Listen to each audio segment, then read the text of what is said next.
Voici l'histoire du petit chaperon rouge, racontée par le site mondedespetits.fr.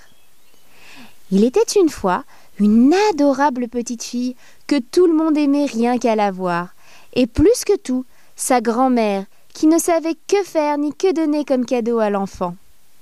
Une fois, elle lui donna un petit chaperon de velours rouge, et la fillette le trouva si joli, il lui allait si bien, qu'elle ne voulut plus porter autre chose et qu'on ne l'appela plus que le petit chaperon rouge.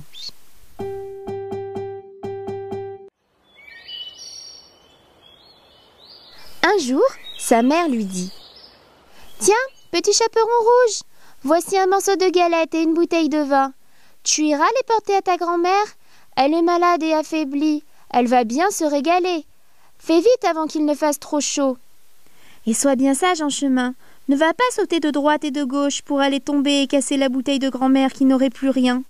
Et puis, dis bien bonjour en rentrant. Ne regarde pas d'abord dans tous les coins. »« Je serai sage et je ferai pour le mieux, » promit le petit chaperon rouge à sa mère avant de lui dire au revoir et de partir. Mais la grand-mère habitait à une bonne demi-heure du village, tout là-bas dans la forêt. Et lorsque le petit chaperon rouge entra dans la forêt, ce fut pour rencontrer le loup. Elle ne savait pas que c'était une si méchante bête, et elle n'avait pas peur. « Bonjour, petit chaperon rouge. »« Merci à toi, et bonjour aussi, loup. »« Où vas-tu de si bonne heure, petit chaperon rouge ?»« C'est grand-mère. »« Que portes-tu sous ton tablier, dis-moi ?»« De la galette et du vin, » lui dit le petit chaperon rouge.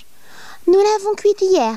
Je vais en apporter à grand-mère parce qu'elle est malade et que ça lui fera du bien. »« Où habite-t-elle, ta grand-mère, petit chaperon rouge ?»« Plus loin, dans la forêt, à un quart d'heure d'ici, sous les 3 Seines.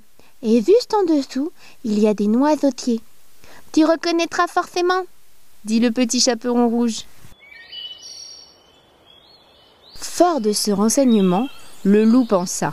Un fameux régal, cette mignonne et tendre jeunesse. Grâce chère que j'en ferai. Meilleure encore que la grand-mère, que je vais engloutir aussi.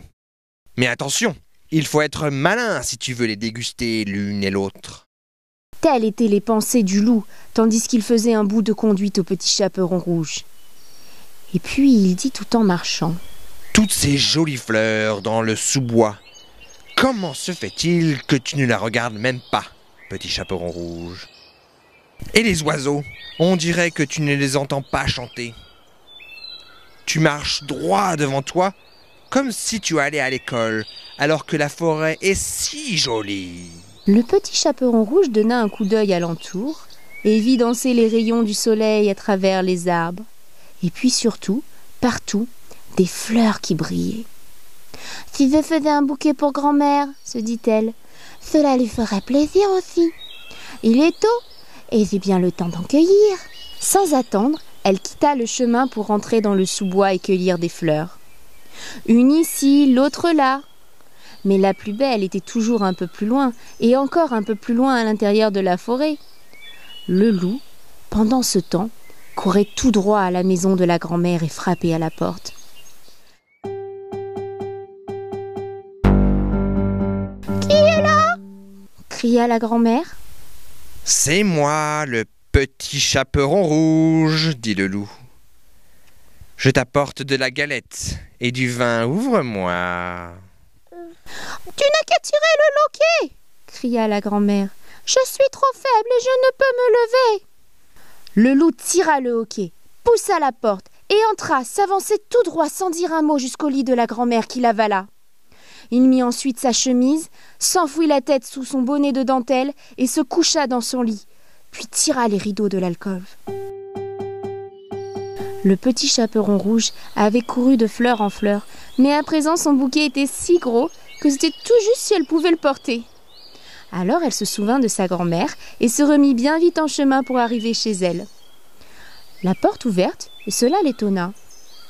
Mais quand elle fut dans la chambre, tout parut de plus en plus bizarre et elle se dit « Mon Dieu, comme tout cela est étrange aujourd'hui. D'habitude, je suis si heureuse quand je suis chez grand-mère. » Elle salua pourtant. « Bonjour grand-mère !» Mais comme personne ne répondait, Elle s'avança jusqu'au lit et écarta les rideaux. La grand-mère y était couchée avec un bonnet qui lui cachait presque toute la figure. Elle avait l'air si étrange.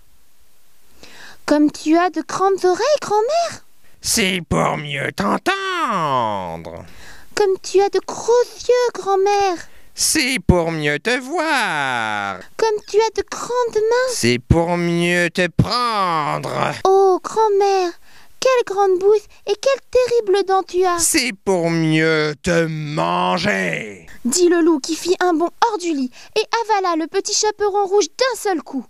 Sa voracité satisfaite, le loup retourna se coucher et s'endormit bientôt, ronflant de plus en plus fort. Le chasseur qui passait devant la maison l'entendit et pensa. « Mais qu'à donc ça devait pas marrant, frère, c'est fort. Il faut que tu rentres et que tu vois s'il y a quelque chose qui ne va pas. » Il entra donc et s'approcha du lit.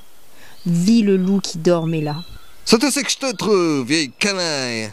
Il y a un moment que je te cherche. » Il allait épauler son fusil quand tout à coup, l'idée lui vint que le loup avait peut-être mangé la grand-mère et qu'il pouvait encore être temps de la sauver. Il posa son fusil, prit les ciseaux et se mit à tailler le ventre du loup endormi.